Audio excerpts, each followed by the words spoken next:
The Palm Beach Civic Association brings you Palm Beach TV, the island's only newscast. We're sponsored by the Fortin Foundation of Florida. Now the news. Welcome to Palm Beach TV. I'm Claudia Shea. Making headlines? Access to official information simplified. A look at the town's new streamlined official website. Plus, building the workforce on Palm Beach. Career opportunities as town leaders look to the future. But first, the toll that our recent extreme heat is taking on coastal waterways and marine life. The Palm Beach Civic Association engaged marine scientists to get answers.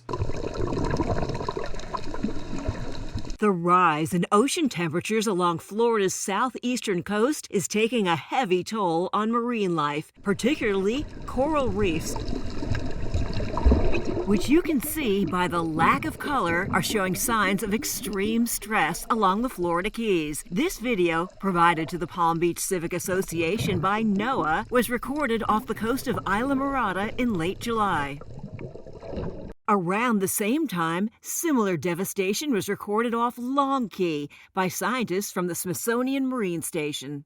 We really saw on the nearshore reefs, the ones closest to shore, an extensive amount of coral bleaching. Coral bleaching is typically driven by unusually warm temperatures and calm seas. Bleaching can occur when the water's maximum monthly average increases by as little as 2 to 3 degrees, especially during the warmest months. It's not the coral animal that is so much stressed out by the warm water. It's actually the symbiotic algae inside of the corals that can't handle the heat. So the coral's response is to squirt all my water out.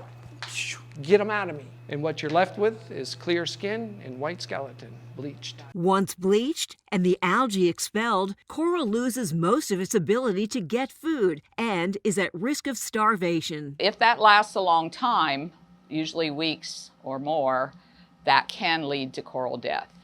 And that's what we really worry about. That worry stems from a deep understanding of the role healthy coral reefs play in Florida's ecosystem and economy. They're, essential for our tourism industry, for habitat for fishes and other marine life. But they're also, a lot of people don't realize, so important for shoreline protection. For those reasons and many more, marine scientists here at the Smithsonian Marine Station and several other agencies are trying to intervene through various methods, including on-site tests in which they are dosing coral with probiotics to see if they can enhance their thermal tolerance. This could be a game changer because if we find a strain of bacteria that really enhances the thermal tolerance, and it aids these corals in resisting bleaching or any other side effect that comes from high temperatures, we can move to field studies and we can dose corals in the field with these probiotics. This testing is still in its very early stages. Meantime, there is no break in sight for South Florida's unrelenting heat. NOAA satellites are tracking the steady climb in ocean temperatures. Coral bleaching along the Keys is at an alert level 2, which is the highest alert. While scientists have not seen the extreme water temperatures and coral damage at play in the Keys here along the Palm Beach coast, they remain very concerned for the entire coastline. It doesn't mean we're out of the woods. We still have a couple more months of summer here in Florida. And heat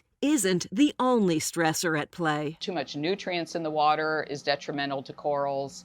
It can impact the reefs in many ways, including being directly negative for the corals themselves. Those nutrients in our watershed lead to harmful algae blooms in Lake Okeechobee and the canals, which lead to municipal water supplies. For environmental reasons, the town of Palm Beach adopted seasonal fertilizer restrictions in 2019, which make it unlawful to apply fertilizer containing nitrogen or phosphorus from June 1st through September 30th. Scientists urge other communities to also be proactive. I have devoted my life to this, and so it is deflating to see when the condition of our waterways keeps degrading. But I haven't given up hope. I'm really a strong believer that if people are educated and they really understand what the problem is, and then they can be empowered to make decisions and to have a place at the table, that makes a big difference.